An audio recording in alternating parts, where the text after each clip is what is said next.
Jadi kalau kita benar bacanya, belajar dengan tajwid, sabar 20 ayat saja. Itu kesananya itu akan mudah. Makanya kalau seharian dengan ngaji rugi Anda kehilangan berapa lama pahala. Saya cuma ingin katakan begini, coba ingat dosanya berapa banyak.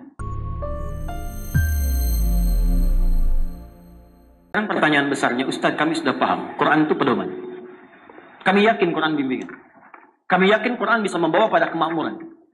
Pertanyaannya bagaimana kami mengambil isi Quran itu untuk diterapkan dalam kehidupan demi mendapatkan tadi yang telah dijanjikan. Baik. Sekarang kita masuk pada puncak bahasanya. Ada 3 jenis cara berinteraksi dengan Al-Quran. 3 cara. 1 disebut dengan qiraah. Qiraah. Terambil dari kalimat Al-Quran kata perintah di surah 96 ayat 1. Iqra. Qiraah. Yang kedua tilawah.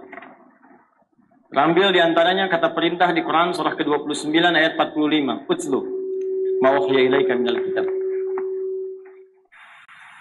Yang ketiga tahfidz. Hifdz. Zikir. Quran ke 54 ayat 17 ayat 22 ayat 32 ayat ke-40. Tahfidz. Hafalan. Bahasanya zikir di situ. Atau zikir. Kalimat zikir dan hafidz digabungkan di Quran surah ke-15 ayat 9. Inna nahnu nazzalna dzikra wa inna lahu lahafizun. Apa itu qiraah? Ini pembuka pertama, Bu, Pak. Nggak mungkin tilawah kecuali lewat qiraah. Tidak mungkin tahfidz kecuali lewat qiraah. Qiraah itu secara singkat artinya membaca yang tertulis atau menghadirkan yang diingat tanpa menuntut pemahaman apa yang dibacakan itu. Kalau ingin lebih cepat lagi artinya kemampuan untuk membaca sesuatu tanpa adanya tuntutan untuk memahaminya. Yang penting baca. Baca dulu, bisa baca. Itu qiraah namanya. Karena itu ketika awal-awal Nabi turun, kalimatnya menggunakan iqra. Bukan menggunakan utslu, tilawah. Kalau tilawah, dia punya 3 arti. Tilawah itu 1 baca, 2 pahami yang dibaca, 3 amalkan yang dipahami itu. Itu tilawah. Kenapa wahyu pertama tidak turun dengan kalimat utslu tapi iqra? Untuk menunjukkan dan menguatkan sifat ummi Nabi Muhammad SAW. Yang jangankan paham, baca aja nggak bisa. Makanya kalimatnya berkata iqra. Kata Nabi, ma'ana biqari, saya baca aja nggak bisa. Saya betul-betul nggak bisa baca. Maka Allah langsung menyempurnakan kalimat itu dengan menurunkan kemudian kelengkapannya. Iqra bismi rabbikal ladzi khalaq. Kata Allah, kamu baca. Lakukan karena Allah. Bukan karena nggak ada guru yang bisa mengajar kamu membaca. Bukan karena kamu tidak pernah sekolah. Lakukan semua karena Allah yang menciptakan engkau saja begitu mudah. Apalagi membuat engkau bisa mengikuti bacaan. Lebih mudah bagi Allah. Jadi di sini ada qiraah. Dari sini diturunkan kemudian akar katanya sampai ketemu kalimat Quran. Quran itu dari qiraah juga. Asal kata qiraah sebetulnya akar katanya qur'u. Al-qur'u, qur'un, qaf, ra, hamzah begini. Qur'un. Bunyi yang terdengar. Makanya kalau kita baca, umumnya diperdengarkan bunyinya. Ini lihat sini.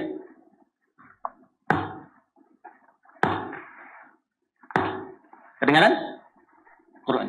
Kalau sengaja diperdengarkan, supaya terdengar, sekali pendengaran, maka berubah dari Quran jadi qiraah namanya. Alhamdulillahi Rabbil Alamin. Sekali. Tapi kalau terus dibacakan, terus diulang-ulang tanpa bosan, terus begitu. Maka dirubah jadi sighah mubalaghah. Quran.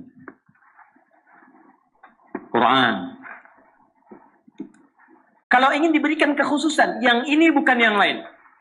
Spesifik yang ini, hukumnya punya hukum sendiri. Cara bacanya punya cara sendiri. Kenikmatannya beda dengan yang lain. Tambahkan alif lam ta'rif di depannya. Sehingga menjadi ma'rifah. Al-Quran.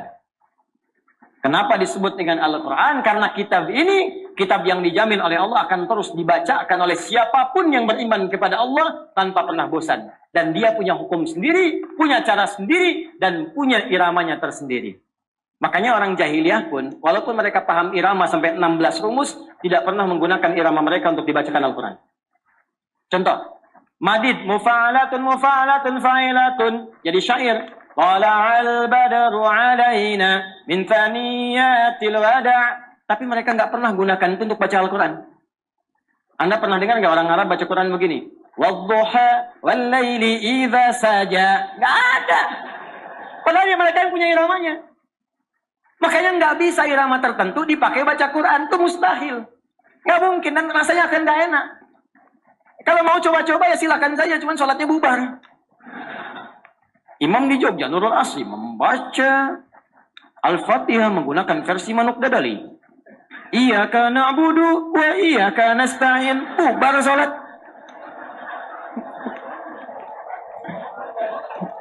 Makanya ngaji itu penting. Kalau udah ngajar nanti muncul langgam ini karena nggak belajar. Itu poinnya. Qiraat penting belajar, tapi juga ilmu penting masuk. Kalau tahu ilmu, ngerti cara bacanya. Balik ke sini. Ini bukan bicara boleh nggak boleh juga, ada kepantasan di dalamnya. Jahiliyah, jahilahnya Abu Jahal. Nggak baca itu dengan kalimat yang beda. Tapi kalau yang sekarang baca agak aneh. Mungkin kalau dia bangun lagi kaget juga itu. Ya. Ini qiraat. Satu. Karena itu, kita diminta baca. Ayo baca Quran baca. Ilmu untuk mempelajari qiraat disebut dengan tajwid namanya. At-tajwidu lughatan al-ityanu bil jayyidi wa istilahan ilmun yurafu bi aqam mustaqim sifat wal mududi wa ghairi dzalika katarfiqi wa tafhim wa nahwihima ma ghayatu ilmi at-tajwid ghayatu bulughun nihayati fi itqani lafzul qur'ani alamatul qiyam min al-hadrat an-nabawiyyati as-sahiyyati wa qila ghayatu sawnul lisani al-khata'i fi kitabillah ta'ala. Paham? Tidak. Tajwid itu secara singkat membaca dengan baik dan benar. Panjang-panjang itu aja mana ya? Supaya bagus bacaan, benar bacaan, tajwid. Makanya orang dulu belajar tajwid itu bagus benar, tidak muncul tahsin. Kenapa ada tahsin sekarang? Karena cara bacanya tidak baik dan benar. Saya mau kasih rahasia sebentar ya, untuk berbagi saja. Ini di antara kita saja. Jadi kalau kita baca Quran benar, belakang kedengaran nggak? Baik. Jadi kalau kita baca Quran betul 20 ayat saja, kesananya mudah. Tinggal gharib muskilah saja. Jadi kalau kita benar bacanya, belajar dengan tajwid, sabar 20 ayat saja. Itu kesananya itu akan mudah. Karena Quran itu unik. Allah itu subhanallah, Allahu Akbar, maha sayang sama kita. Jadi makhrajul huruf, ada huruf 29 itu. Kalau keluar itu dibagi 3. Ada yang paling ringan, disebut harful hawa. Itu ada 2, ada yang menyebut 3. Alif, hamzah, ha. Dia nggak ada sekat.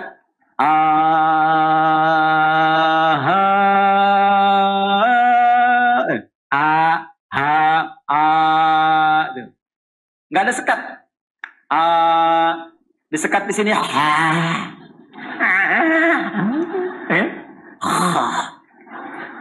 Jelas. Yang kedua itu nanti keluar yang agak sulit. Bok, wala bok. Tengah-tengah.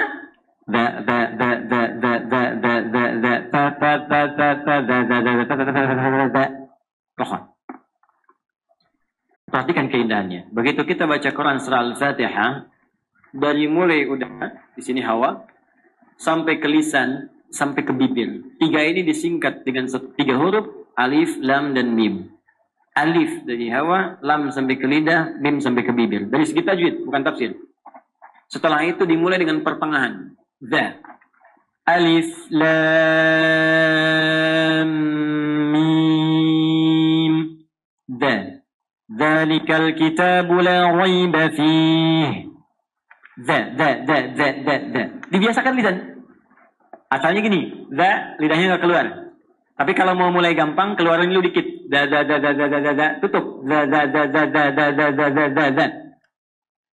dha dengan da, kalau sudah lancar, nanti dha, Allah pertemukan dengan za, karena sering tertukar. Ya, za za za za za za za za za za za za za za.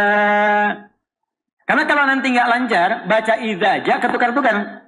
Idza zul, idza maaf, azazala. Idza zulzilatil ardu zilzalaha. Apalagi ada yang ijajul jilatil ardu jilat-jilat tuh.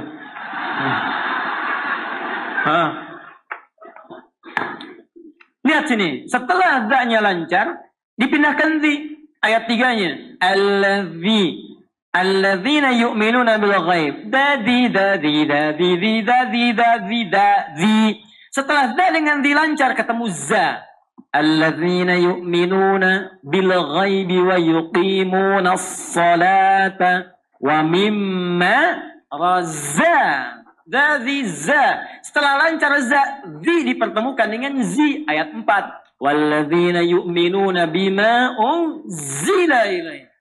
Kalau udah lancar sampai ke 70, 71, ketemu semua di situ. Fa, sa, ha, ada semua. Qala innahu yaqulu innaha baqaratun la dhalulu tutirul arda wa la tasqil harfa musallamatun la syiyata fiha. Qalu al-ana ji'ta bil haqq fadhabahuha wa ma kadu yaf'alun. Kalau udah itu lancar tinggal gharib muskilah. Makanya kalau Anda ngaji ketemu guru yang ketat, berbahagia, itu tandanya Allah menginginkan Anda mengaji dengan benar. Baca ta'awudz bu, a'udzu a'udzu billah, la bukan la. Masya Allah, 1 jam a'udzu aja tuh. Kalau sudah seperti itu jangan adu ke suami bu. Papa ketat gurunya, yang lain aja. Tidak. Anda masih mending. Dulu saya ngaji, pertama kali talaqi, mau ngambil qiraat, datang ke satu syekh. Masih untung saya sampai ke Al-Baqarah. Ada teman baru Al-Fatihah. Bismillahirrahmanirrahim. Hasbuk ya bune. Cukup pulang dulu ya. Nanti kesini lagi. Anda jauh-jauh dari Bekasi ke Jogja baca Bismillah, suruh balik besok kesini lagi. Datang lagi nggak? Ternyata guru itu hanya melihat di mana kekurangan lisannya. Seperti Anda belajar TOEFL. Dilihat di mana kekurangannya. Besok sudah diperbaiki. Itulah qiraat supaya benar. Dan saat Anda baca pun berpahala. 1 hurufnya berapa? 10. At-Tirmidzi nomor hadis 2010. Man qara'a harfan min kitabillahi falahu asyru hasanat. Siapa yang baca 1 huruf dari kitabullah dapat 10 kebaikan. Walam aqul alif lam mim harfun. Saya tidak katakan alif lam mim 1 huruf, tapi alif sehuruf, 2 lam sehuruf, mim sehuruf. Wa likulli harfin asyru hasanat. Setiap hurufnya 10 kebaikan. Jadi kalau Anda baca alif lam mim berapa huruf? Dapat berapa tuh? Anda hitung biasa 30. Ngitungnya jangan begini ya. Jangan begini ngitungnya. 1, 2, 3 itu hitungan manusia biasa. Menghitung pahala kebaikan. Lihat di hadis Muslim. Anda ke masjid saja. Baru nyampe belum ngapa-ngapain. Itu sudah dapat 25. Jarak 1 ke 2 500 tahun. 2 ke 3 500 tahun. Makanya kalau sehari Anda ngaji rugi, Anda kehilangan berapa lama pahala. Saya cuma ingin katakan begini. Coba ingat dosanya berapa banyak. Ingat dosanya berapa. Maka cari amalan cerdas. Yang paling gampang nutup dosa yang ringan-ringan itu ya baca Quran. Dosa hari ini berapa ya Allah? 9 kali saya salah. Kan dihitung 9. 1 huruf. Nun. Masih untung 1. Itu tukang hitung. Kalau belum lancar bahagia. 2 kali pahala lancar. Alladzi yatata'ta wa huwa syaqqun 'alaihi falahu ajran. Kalau ada orang terbata-bata berat mengucapkan hurufnya 2 kali pahala orang lancar. Bismillahirrahmanirrahim. 2 kali. Orang dapat 19, 90 dia kali 2. 380. Insyaallah. Kalau gitu saya nggak lancar aja Ustaz ya. Cara berpikir yang salah. Itu pahala diapresiasi karena kesungguhannya. Yang lancar merubah dirinya ditemani malaikat. Makanya kalau orang rajin baca Quran itu di samping ada malaikat. Bahasa hadisnya ma'asyafaratil kiramil bararah. Maksud kiramil bararah itu, kalau Anda benar baca Qurannya, dijaga oleh malaikat kemuliaan, menjaga Anda berbuat baik. Jadi kalau ahli Quran itu benar, walaupun dia baru baca, itu akan merubah hidupnya. Pasti baik. Jadi diarahkan oleh malaikat. Didampingi, kemanapun dia pergi didampingi. Makanya rajin baca Quran, kiraah. Ya, dulu ada gerakan 1 hari 1 juz. Bagus. Baca itu. One day 1 juz, one day 2 juz. Baca. Nanti kalau Anda nggak percaya silakan baca dulu aja. Nih saya ajarkan gini ya, kalau mau ringan. Supaya nggak berat bacanya. Kita ambil Al-Baqarah 1 sampai 141. Al-Fatihah kita simpan karena sudah hafal insya Allah semua. Kalau mau gampang, susah melihat 141 ayat, bagi 5 waktu sholat. 141 bagi 5 berapa? 28. 28. Jadi setiap subuh 28, zuhur 28, asar 28, maghrib 28, isya 28. Bagi 2. 14. Sebelum subuh 14 ayat, setelah subuh 14 ayat. Sebelum zuhur 14, setelah zuhur 14. 14 ayat itu kan paling 5 menit, Pak. Apa nggak punya waktu untuk akhirat kita 14 menit? Apa tidak punya waktu untuk cahaya kubur kita 14 menit? Hanya 5 menit saja, 14 ayat. Nanti rasakan perbedaannya saat kita pulang. Saya cuma katakan gini. Setiap kita pasti pulang. Kita pasti meninggal. Itu pasti. Dan kita nggak bisa pilih. Mungkin hari ini, mungkin sore ini, mungkin malam ini. Dan kita yakin kita pulang. Saya tadi katakan, Anda ke Jogja saja, ke sini aja butuh bekal. Itu baru antar dunia, di inter dunia di situ. Sekarang kita mau meninggalkan dunia, dan bekal apa yang kita bawa? Minimal perbanyakin. Sekarang anak-anak kecil sudah pada hafal malah, Pak. Anak kecil, 4 tahun, 5 tahun, hafal Quran 30 juz. Ya, saya mengajar di Bekasi itu ada anak-anak bimbingan. Ada yang belum TK bahkan. Maghrib sekarang hampir setengah 7 di Bekasi. Mereka jam setengah 6, jam 6 sudah datang ke masjid. Berjamaah di masjid, menghafal Quran. Ada yang sekian juz, ada yang khatam dan seterusnya. Ada yang ba'da isya baru pulang, ba'da isya kerjain PR di masjid. Anda bayangkan anak 3, 4 tahun, 5 tahun sampai menghafal Quran khatam 30 juz. Untuk persiapan dia pulang, padahal dia belum balik. Anda diberikan 30 tahun, 40 tahun, 50 tahun, apa yang Anda kerjakan kalau sampai hari ini aja baca belum punya waktu? Apa yang Anda lakukan? Berusaha dengan benar. Saya sering sampaikan sebuah kisah yang anak dari Mesir itu Mu'ab. Sampai dihafal Quran padahal buta matanya, menempuh jarak 20 km, pakai motornya jadul. Di tengah jalan dia mengulang-ulang kembali, diantar bapaknya. Bapaknya kemudian tak hafal, anaknya hafal. Padahal bapaknya melihat. Satu kali datang reporter tuh, mengecek, kenapa Anda mau menghafal Quran begini? Apa jawabannya? Demi Allah katanya. Ini sebagai persiapan saya pulang menghadap Allah. Saat saya berjumpa sendirian dengan Allah. Ayah tak menemani lagi, ibu nggak ada lagi. Saya akan berkata kepada Allah pada hari itu, ya Allah, saya sudah berusaha menghafal Quran dalam keadaan mata saya buta. Kalau bekal ini belum cukup mendapatkan ridhamu untuk ke surga, mohon kurangi hukuman saya di neraka dengan Quran yang telah saya hafalkan ini. Seorang anak buta menghafal Quran untuk membawa persiapan bertemu dengan Allah. Lantas apa persiapan kita untuk kembali? Makanya mulai dari sekarang, pasti akan ada perubahan termasuk pada hidup kita di dunia. Saya berani mengatakan ini karena saya telah memulainya untuk diri saya pribadi. Setidaknya semua yang dijanjikan 100% tidak ada yang luput sampai hari ini. Maka saya yakin kita semua bisa. Syarat membaca Quran bukan jadi ustaz.